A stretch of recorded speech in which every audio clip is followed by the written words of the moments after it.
bit like Redux in the sense that it's kind of, it was like Redux in the sense it's like a new cool kid on the block. Yeah. And everyone starts using it, regardless. Would you say that GraphQL is suitable for any application, or an application that's specific type of design?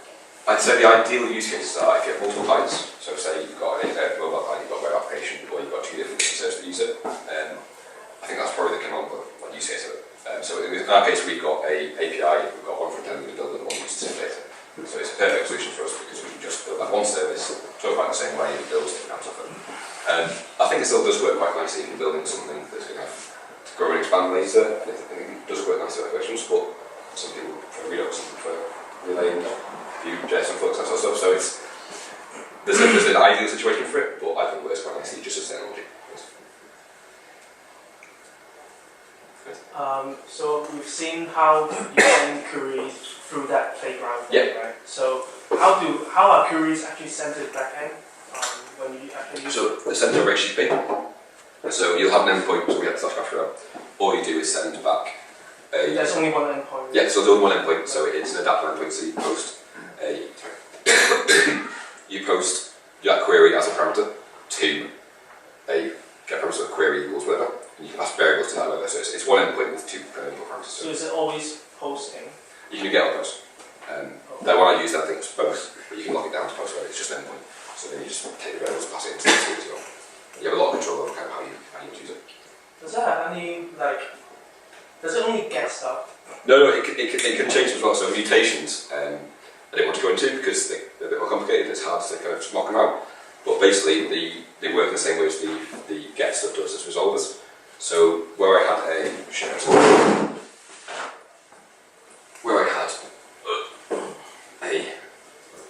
query here, let's go this one. Where I had this query type here, there's a mutation. This will have field, so I can do create meetup, pass it through to it. So it's in the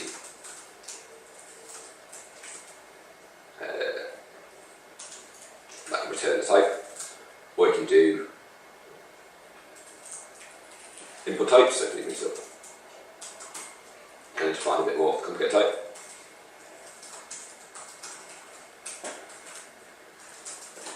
And when they go into a graph, they resolve in exactly the same way that Ubuntu does. So where I had these resolvers, all I need to do is do, and I just get a function then, like whatever I want. So it's the same way that the resolvers feels just functions, mutations are just functions as well. They work a bit differently on the application side. So Relay has like an optimistic update, so you can kind of wait for the mutation to come back and you know what type's going to be, so you can play around with it. But apart from that, they work in the API segment. So it sounds like that it's not using the HTTP for at all, right? No, it's not RESTful. It's not RESTful at all. Okay. So it's sort of like if you have an error in your query, it will not come out 500, it will come out 200. Oh, wow. So it will actually give you a kind of a full information about what the error was, where it's resolved, because you might have a large query and half the graph might be fine, half might not be, so you get error. The issue with the errors you've got back, the stuff comes back fine. So there are some things you can go for internally about, like the fact it doesn't follow REST. I think I'm kind of halfway to see what's going, but it just once you kind of get over the fact it isn't RESTful, I think it feels otherwise. How do you deal with authorization then when it's just one endpoint? So that's some finer grain thing that you can do. So authorization. So just on the when you hit it on that level, it's just HTTP. So we use bearer tokens. Like another API. But do you do that against like the whole graph? So yeah, so or is it a fine grain thing where you can just limit? We've not hit the point where we can use limit access to specific fields. I know some people have, and it's probably solved. We've not yet. You might go something to J actually, so these guys use it. Not sure. So we have a content management system that uses it in different roles. So if you want general access, application access, you can use a bearer token. If you want, say you're an editor, so you can delete a post. Well, I'm a writer, I can only write, I can't actually delete. What you would do as part of the request is you would actually provide your token. So you have your bearer token, which gives you general access, and you provide this is me, this is Friday, and provides that to Jay. Right, that is on the function side, you would then extract out the roles and say, oh, you can do this, you can do that, and you can provide like a message back and say you can't delete, but So because your results just functions, you can add any extra validation of your if you want. So if you want to say, this is going to be this person, they can't do this, you just make a function. The exception is going to validate that. Because resolver knows about the whatever second. Yeah, it will have access to the issue if you want to take, or have access to sort of the context, access and like privacy capacity, so yeah. Whole. Do you use scaffold for Armor? It's like the back end of the service using GraphQL. Use scaffold? Scaffold. Is that the name of the service or? Yeah, it's a bit like Firebase for No. using Sorry. you can set up authentication. Oh, of course, it comes out of the box. Yeah, awesome. so So there's a lot of stuff like kind of growing around this, sort of let you go and just get started really quickly. So that sounds like one I've not heard of. Scaffold. Okay, Cool. So just looking at the GraphQL schema, Yeah. it looks it's very similar to like a type definition file from Yes. like TypeScript. Exactly this, yeah. So it makes me wonder, like you could like convert one from the other. Are there other tools are readily available to do that sort of thing? Not seen them, but it sounds like something might be possible. Yes. Cool, yeah. Thank you very much. So is it a done thing? Is it a good idea? So because it's a type-based system, that you're actually encouraged, if you use TypeScript, it's kind of like it's this perfect baby. You can actually generate type-ins or even JSON verification files that would validate your response to this is going to work before it actually hits your resolver. Right. So you kind of encouraged to kind of be very guarded, but use the type system itself to do most of the work. Right. So we don't use TypeScript, so. You do use TypeScript. No, we don't use TypeScript. You don't use TypeScript. Okay, cool. The performance, can it cache like inputs to responses? So it works quite nicely with kind of like a NoSQL backend. You can there's a concept of you can scope people nodes in the graph by ID. So that works quite nicely with things like a Elasticsearch or something like that. Which also means you can do some nice caching. Facebook have got a data loader which they've done, which actually kind of batch up those queries and do some nice, not having to refetch multiple times and things. On the back end side, if you want to add a caching layer, again, after the function you do what you want. So if you want to cache that after that point, yeah, GraphQL kind of just acts as a transport layer really.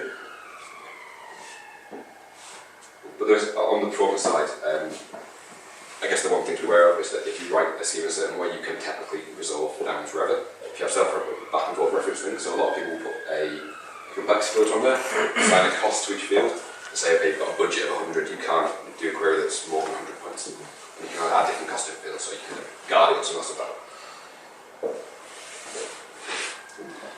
Any more questions? Sure.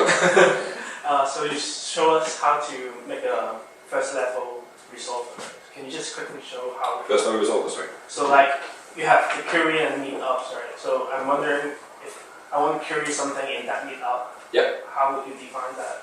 So if I want to add a new field, Yeah. so say if I want to add, so there's an image, I can do, oops, probably not an image type, so I'll do this. All I have to do is just add a field to that old image, and return back. Whatever I want to return back. Oops. So all these are is just match the object type, the type name to that. Well, let's say if we want to query that event array, the list of array. So yeah, so again you just say, okay, if I want to add something to that one, I just do events. Resolve fields there. So it'll work out what type it's meant to be, go look for the resolve of that type, and kind of look at that. So you have to nesting result. You say this type resolves this way. And you can say, okay, in this case, then these will be, we'll take the meetup.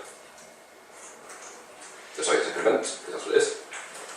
And I can return that whatever I want from there. So I can go map through that list of attendees and map to a function, or map back into people, and that sort of stuff. It's generally you write them on that level of nesting, and you can do sort of conditional resolving based on what period it is. So yeah, question? You talked about using a GraphQL layer in between a legacy API. What's a traditional setup for direct contact to a database? Is it graph databases, MySQL, NoSQL? Whatever you want. So where it says storage agnostic, it always lets you choose. So resolve is just our function. So if you want to connect to MongoDB, that's fine. If you want to connect to an N6 by how you want to do it, you can do whatever you want with your storage engine. As long as your resolvers resolve something that conforms to the schema it expects, it doesn't care where you get your data from. So you can you can go split these off to different files, kind of compose them down, resolve one from one place or one place, so one can be from SQL, whatever you want to do with that. One can be from just memory if you want to do that. They can hard code stuff. It obviously does not translate sort of. Just use your ORM. Yeah, if you want to use that, exactly. Yeah, yeah. Or if you have a service run that, you can hit that service. Whatever you want to do. So people have written the Pokemon API or so before. That service run that is just a wrapper on top of that service that just hits the REST APIs instead of hitting some stuff.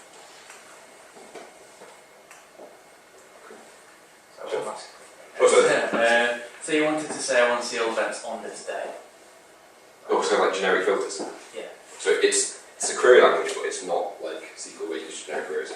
If you want to provide the ability for someone to do that, you have to build that. So you can define a schema that says, okay, I can take filters, or I can do it events by date field. If you want to do that, that takes a data in. It's kind of up to you to define how your data gets used. And that's the power I think it's you can say. It doesn't just give you kind of like a working full-on API. GraphQL does that, which is why it's really good. But if you're writing it yourself, you have to say, okay, I'm going to ask for it this way, like resolve that from here. So you can do it, but you have to write it yourself. Right. Any more? I think that's it. Well, Cool. thank Thanks very much. you very much for that.